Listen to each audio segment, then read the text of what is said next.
এবং তারা খুব সুশৃঙ্খলভাবে আমাদের চিকিৎসা সেবা নিচ্ছে।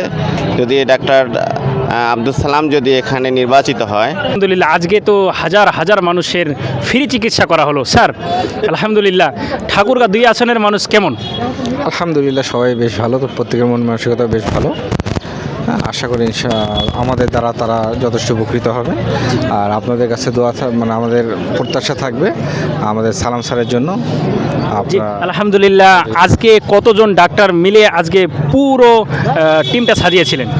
আমাদের মোটামুটি 20 জনের মতো ডাক্তার আসছিলেন, বিভিন্ন রোগ বিশেষজ্ঞ এসে তারা ফ্রি চিকিৎসা সেবা দিয়ে। স্যার আপনার নাম? ডাক্তার মোহাম্মদ আবদুল্লাহ আল শাফি।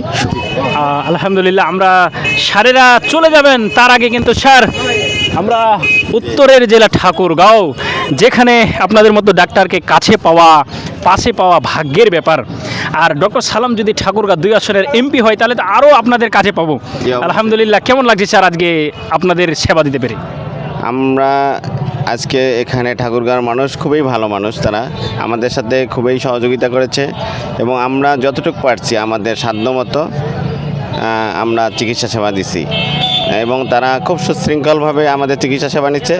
যদি ডাক্তার আব্দুল সালাম যদি এখানে নির্বাচিত হয়, উনি এখানকার স্বাস্থ্যসেবা নিশ্চিত করবেন এবং বিএনপির যে স্বাস্থ্য কর্মসূচি আছে সর্বপ্রথমে উনি এখানে আনতে পারবেন সেই কর্মসূচি। স্যার একটা কথা না বললে নয়, রুগী তো দেখলেন হাজারো রকমের, সবচাইতে কোন বিষয় বেশি রুগী আপনারা দেখলেন? এখানে সবচেয়ে বেশি রুগী হচ্ছে ডায়াবেটিস, হ্যাঁ, যেটা আমরা বাংলায় বলি বহুমূত্র রোগ, এটা এখানে অনেক বেশি। আর হচ্ছে বাত ব্যথার রুগী এখানে সবচেয়ে বেশি।